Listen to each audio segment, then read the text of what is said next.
अस्सलाम वालेकुम। आज हम जिस टॉपिक के बारे में बात करेंगे वो एलएलबी पार्ट टू सोशोलॉजी के टॉपिक। हम सोशोलॉजिकल थ्योरी हम पढ़ रहे थे, उसमें आज हम डिफरेंट थ्योरेटिकल पर्सपेक्टिव से बात करेंगे।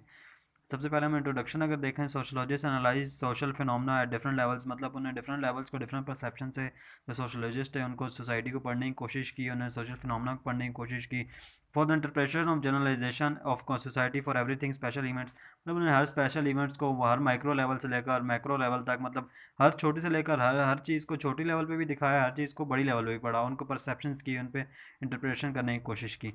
और European sociology offered broad conceptualization for the fundamentals of society and its working। मतलब उन्होंने एक ब्रॉड assumptions दी, ब्रॉड conceptualization दी, उन्होंने उन्होंने बात की इसकी। उन्होंने their views are on the from the basis of today's theoretical perspectives and provide a sociology a framework for certain kind of question about society and its people। मतलब उन्होंने क्या किया, उन्होंने इनके जो their views are from the basis of today's theoretical, उनके जो views थे वो थ्योरेटिकल बेसिस पे थे। आजकल जो थ्योरेटिकल बेसिस हैं टुडे जो वजह से वर्क कर रहे हैं, जो जैसे काम हो रहा है sociologist framework certain kind of question society and, मतलब उसने काम किया कि सर्टेन सोसाइटी में क्या सोसाइटी के जो क्वेश्चंस हैं, काइंड ऑफ क्वेश्चंस हैं, सोसाइटी किस तरह चल रही है सोसाइटी और इसके पीपल के लोगों के बारे में उसने बात की। यूरोपियन थ्री थ्योरेटिकल पर्सपेक्टिव्स, अगर हम थ्री थ्योरेटिकल पर्सपेक्टिव्स की बात करें तो sociologist employ three primary theoretical perspective. This perspective offer the sociologist different theories in explain how society influence the world vice versa. मतलब उसने बात की कि तीन पर्सपेक्टिव, सिंबॉलिक हो गया, उसके बाद फंक्शनलिस्ट हो गया, कॉन्फ्लिक्ट हो गया। ये तीन पर्सपेक्टिव हैं जिसकी वजह से जो सोसाइटी है वो, जो लोग हैं वो सोसाइटी को इन्फ्लुएंस कर रहे हैं, और जो सोसाइटी है वो लोगों को इन्फ्लुएंस कर रही है। मतलब एक दूसरे इंटरडिपेंडेंट होकर ये लोग एक दूसरे को कर रहे हैं, एक दूसरे को इन्फ्लुएंस कर रहे हैं। सबसे पहले अगर हम देखें सिंबॉलिक पर्सपेक्टिव को, it is also known as a symbolic interactionism. It direct sociologist consider symbol and details everyday life what the symbols mean and how interact with each other. मतलब ये बात हो रही है मेन सिंबल्स की। जो symbol लोग सिंबल्स को देख के जो सिंबल्स की लैंग्वेज में बात करते हैं, या फिर सिंबल्स को देख के जो सिंबल्स की लैंग्वेज अगर बात की जाए एवरीडे लाइफ में, अगर कोई सिंबल्स हैं और उन सिंबल्स की लोगों को पहचान होती है, सिंबल को जैसे एक रेड लाइट है तो हमें उसमें पता है कि रेड लाइट पे रुक जाना है, तो ये एक सिंबोलिज्म है।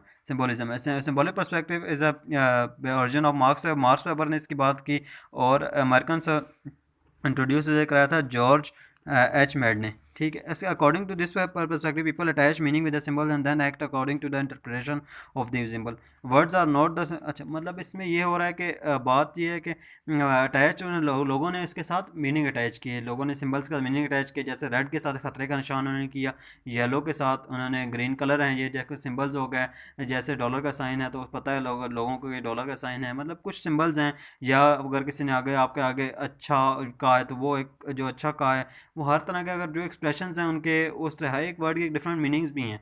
मतलब किसी ने अगर अच्छा कहा है तो वो एक अच्छा है, नॉर्मल में होगा अच्छा है, किसी ने अच्छा कहा है तो वो एक, हर चीज़ के साथ words are not static things and require attention to interpretation.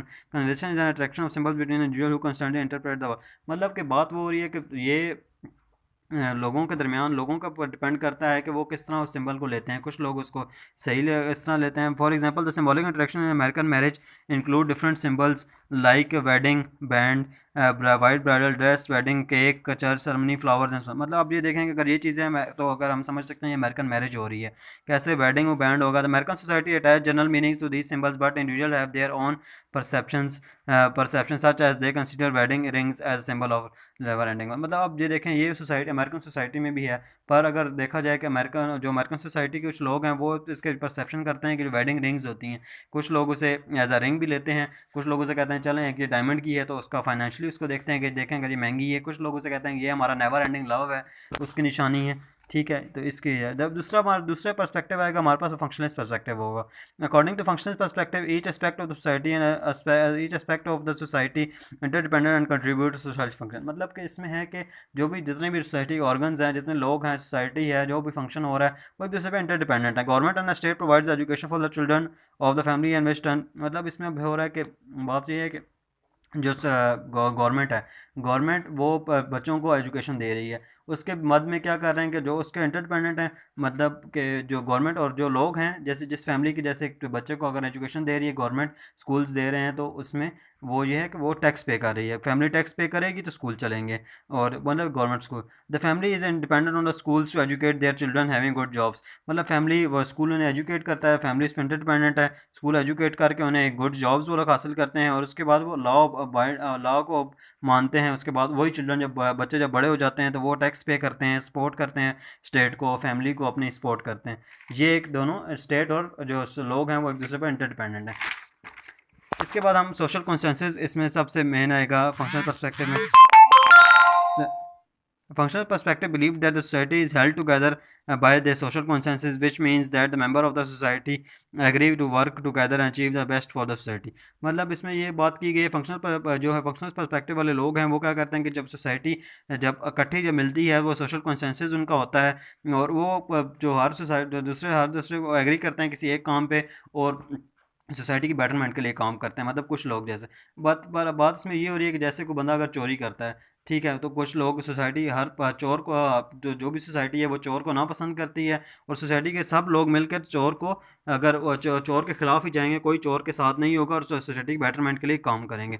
Mechanical solidarity, ये डरखेम ने इसके फंक्शनल पर्सपेक्टिव को ध्यान में रखते हुए, जैसे डरखेम को हमने पहले ही पढ़ा था, वो एक फंक्शनलिस्ट था, उसने एक बात की थी जिसने दो तरह की मैकेनिकल सॉलिडरिटी और ऑर्गेनिक सॉलिडरिटी की उसने बात की थी कि कुछ मैकेनिकल जगजाई होती है, कुछ जैसे ये ऊपर बात हो रही है फंक्शनल के, उन्होंने कहा सोशल कंसेंसस की, तो इसी में इसने कहा कि इसमें दो तरह के सोशल कंसेंसस होते हैं।